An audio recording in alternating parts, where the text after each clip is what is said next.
Merlin's chest tightened as Arthur's cries grew louder. Colvarth listened to the oncoming sounds of their pursuers and looked at Merlin anxiously. "I will follow you to Gorlas," Colvarth relented, "but we have come too far east. Keep the moon left of your back, so that we'll head toward the coast, hopefully to Dintaga." Merlin turned them away from the direction of the moon, as well as the road where Vortigern's men lay in wait, and led them down into a valley. Arthur ceased his bawling and sucked on an oatcake. Onward Merlin led them, through the dark fastness of the trees and toward the northern coast, but he was tired and his body ached from the jolting horse. Even when the sound of their pursuers had completely faded, Merlin kept looking backward, and Natalenya always met his gaze, urging him onward. But she leaned upon her mount like a wilted flower, clutching the mane with her free hand and holding Arthur with the other. How much longer could they go? When the path broadened somewhat, Colvarth rode up beside Merlin. "The coast is not far," he said, "so we must talk now of what is to come." "I've been there before," Merlin said, "even if I couldn't see it." "But have you been to Dintaga itself? Gorlas's fortress is not like Bosventor's. It lies on an island out in the sea, and there is only a narrow, treacherous causeway that leads to it." "So we'll leave the horses behind. We'll make it." Merlin spurred his mount forward, but Colvarth reached out and clutched his sleeve. "You are like a bull," he whispered, "who knows not where he is rushing.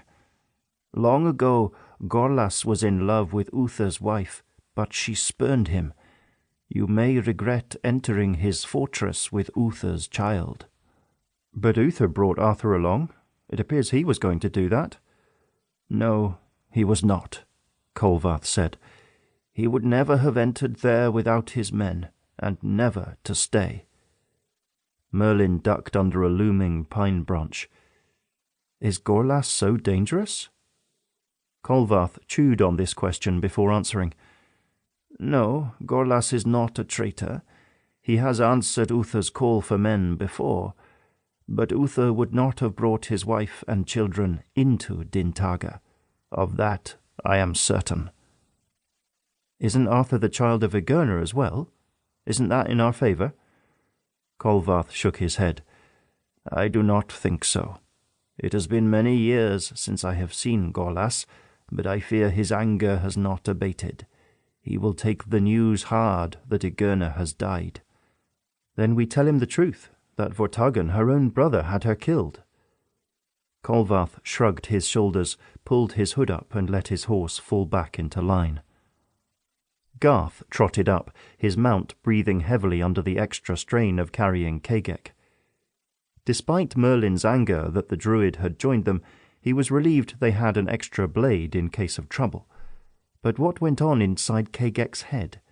Why would he put himself in danger? He'd lost his own mount. Wouldn't he be safer to slip off alone? Garth yawned. "Don't mind me saying, but where are we going?" "To Dintaga. We're going to ask Gorlas for refuge from Vortigern." Garth woke up suddenly and his eyes widened. "Dintaga?" "Shh! Lower your voice."